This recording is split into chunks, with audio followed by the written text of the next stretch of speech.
Hello everyone, Steven here from Redolessence with another fragrance review. And today we have a fragrance from the niche fragrance house, The Scent of Departure, and this one is called Dubai. Now, before I delve into the heart of the review, I just want to give a shout out to an excellent reviewer on the scene. He's been doing it a lot longer than I have. His name is Frank. His YouTube channel's name is Franchizzy1. I'm going to leave a link down in the description section below, so please make sure to check him out. If you have not already subscribed to his channel, which I'm sure you have, but please do anyway. He's an excellent nose. He has an amazing collection, and I've been a fan of his for about four and a half months now. So he gave me a shout out in one of his most recent videos, and I just want him to know that that means a lot to me. You know, something like that is definitely not going underappreciated. So thank you very much, Frank, for everything you've done, and just want you to know that I'm always watching your channel. I'm always tuning in. So now, as far as the review goes, today we have a fragrance from the niche fragrance house, The Scent of Departure. This is a fragrance house that aims to capture the essence of different cities all over the world in a bottle. So taking a little bit of the landscape, a little bit of what grows naturally in that environment, the smells that you could get from just walking down the block or being in, you know, a restaurant district, and a little bit of everything. So here we have a fragrance called Dubai. And for those of you who don't know, Dubai is an emirate in the United Arab Emirates, which is a country, an Arab country in Western Asia. And there's an emirate called Dubai, and there's also a city within the emirate called Dubai. Now, this aims to capture the essence of the city. One of the biggest indicators on this bottle is this little graphic that we have here in the front. It's a landscape, a skyscraper rather. Very nice graphic here, illustration overlapping the UPC code. This is actually called the Burj Khalifa, which happens to be the tallest building in the world.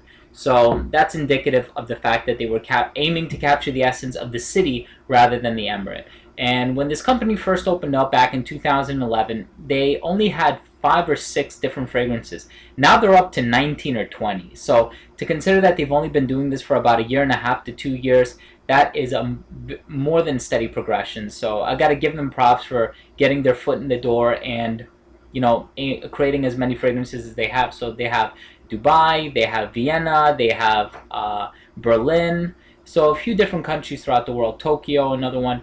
And they didn't just start from scratch. The mastermind behind The Scent of Departure is Gerald Gislan.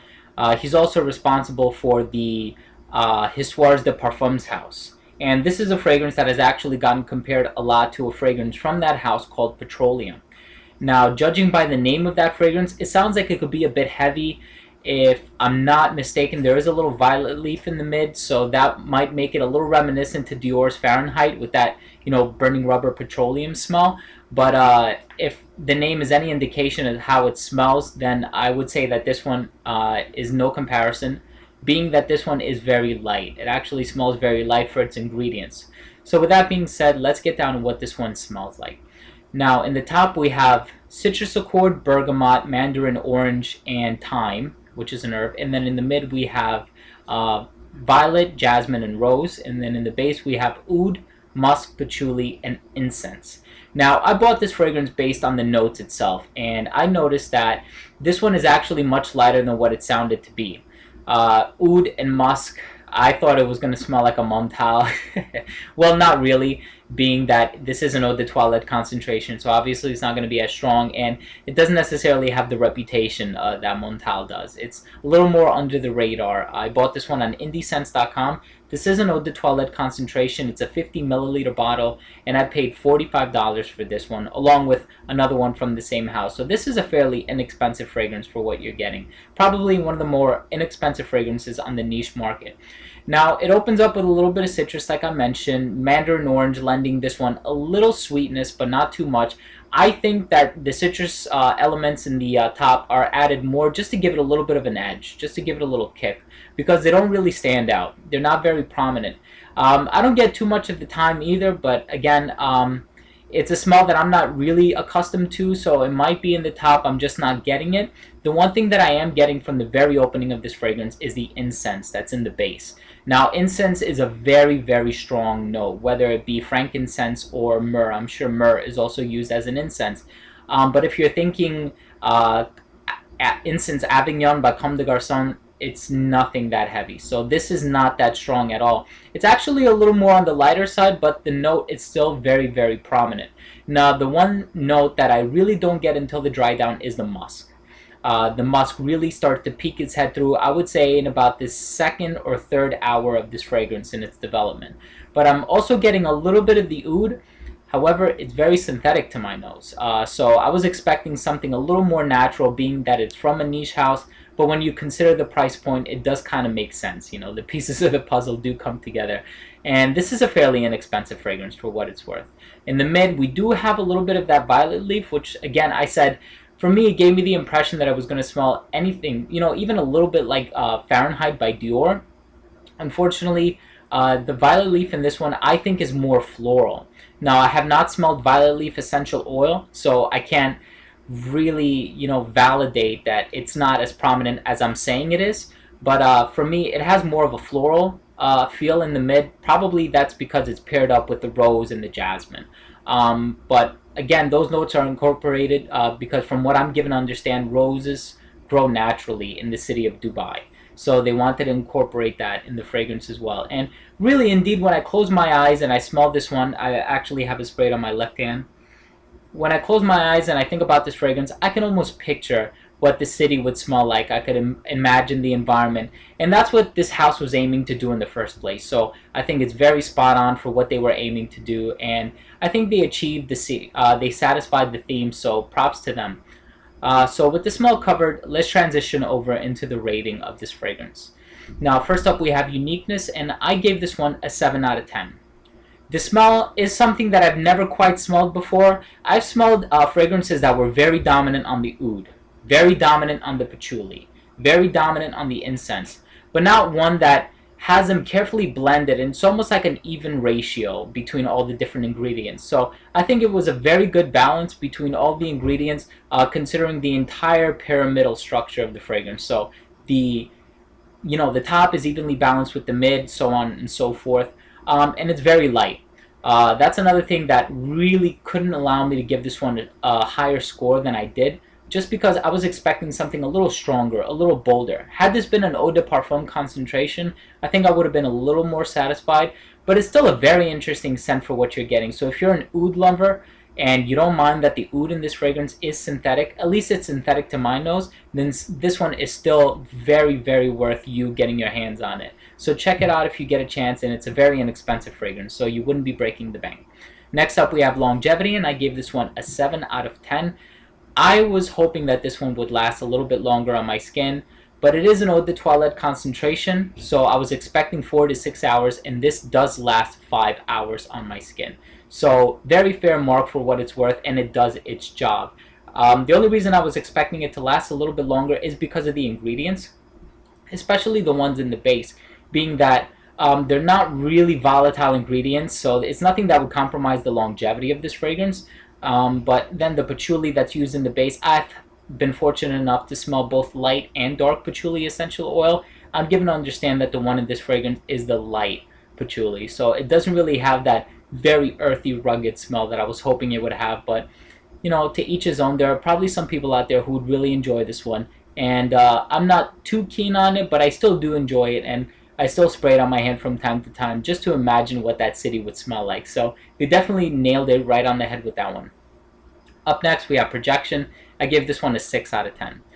Again, this one does not project as well as I was hoping it would. I was expecting at least 2 hours out of this one for me on my skin, and it probably could be attributed to the fact that I have very dry skin, but on my skin, it only projected for about an hour. An hour and a half the most, depending on how many sprays you put on, and being that it is a very clear liquid, maybe almost like a tinge of yellowness, you could afford to spray this one on your skin, on your shirt, excuse me, and I guess that would make it last a little bit longer than it did, and that would help it to not necessarily project as strongly in the first hour, but rather allow it to project steadily at a steady pace throughout the entire duration of its longevity. So that's something that I have the tendency to do, although I have not worn this one very often. But a 6 out of 10 for Projection.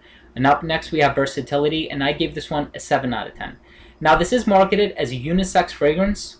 I could see more men wearing this than I could picture women. I would be more inclined to wear this one in the nighttime, and more so in the fall and winter seasons. But nevertheless, this is a fragrance that I have worn both night and day, and I find it to be very appropriate just because, as I mentioned earlier, this is a very light fragrance. I was expecting something a little bit heavier, a little more potent, but it is very light for what it's worth. So a 7 out of 10 for versatility, and I guess the citrus ingredients in the opening with the bergamot and the mandarin orange, those would make it a little bit appropriate for the spring season and maybe even the cooler days in the summer. But again, they're not very prominent like I mentioned earlier, and I think they're only thrown in there just to give this one a little bit of an edge, a little bit of a personality. So a 7 out of 10 for versatility, and then presentation an 8 out of 10. I love the presentation of this bottle. You do have the name of the city or the code for the city that you would get in an airport abbreviated in the top here. The illustration of the Burj Khalifa in the front, the tallest building in the world. I think it took maybe $4 billion or $6 billion to erect. You do have the UPC code that's very reminiscent of the stickers that they put on the handle of your suitcases right after the weigh-it and before they put on the conveyor belt and allow it to be taken away to the plane. And then on the top they have a neat little sticker, neat little iridescent sticker that says "Buy Air." Try to hold it up at the right angle there, and I think that's very clever as well. So everything about this fragrance is very presentable, and of course that's all it takes to earn a good presentation, a good mark for presentation. The atomizer is fairly decent. I'll use up a spray on it.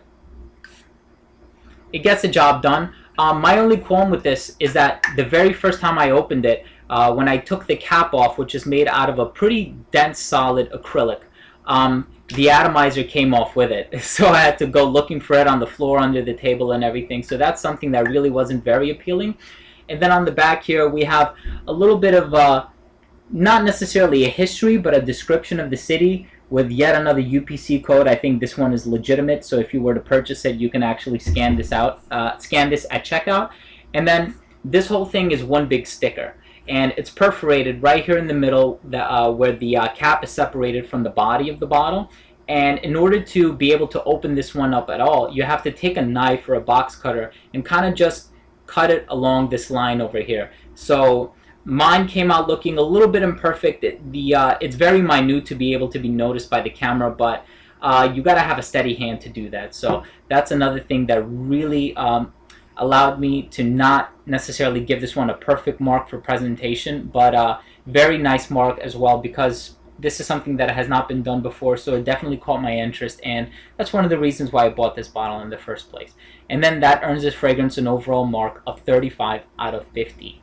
Now, I've never been to Dubai, so I don't know what Dubai smells like. I would like to visit there, hopefully in the near future, if my funds or my finances will allow it, but I've never been there, so I don't know how accurate of a representation the fluid in this fragrance is. If that is really what Dubai smells like, then I imagine it to be a very lush cosmopolitan environment that very redolent, and that smells very good. So hopefully that is what it smells like, and I do appreciate everything that this fragrance brings to the table. But again, I can't really validate the authenticity of the claims that this one does indeed smell like the city, or the city within the Emirates. So very nice fragrance nonetheless. So if you have smelled this one, how much does this one smell like petroleum? If you have smelled petroleum as well, and if you've been to Dubai, would that make you inclined to buy the fragrance at all? So just give me your thoughts on this fragrance, or anything else any questions that you may have. Please leave them in the comment section down below, or send me a message. Just do whatever you have to do to get in touch with me and touch base. And thank you very much for watching my video. Again, this has been Steven with another fragrance review from Redolessence. Thanks for watching.